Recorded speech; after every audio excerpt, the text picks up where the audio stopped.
বলছি সাসপেন্ড করা হলো আপনাকে? 100 বার সাসপেন্ড হব। সেনাবাহিনীর পাশে সম্মানীয় বিরোধী দলনেতা দাঁড়িয়েছেন।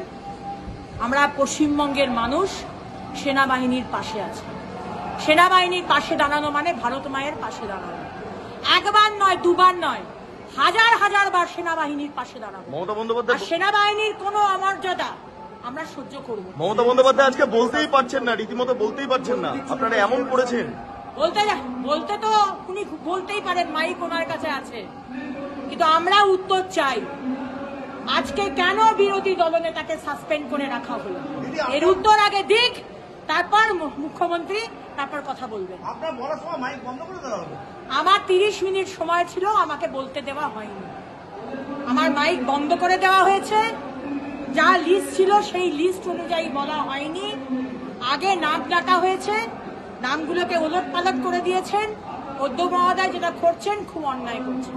তো ভিডিওটা যদি ভালো লেগে থাকে তো ভিডিওটা লাইক, কমেন্ট, শেয়ার করো।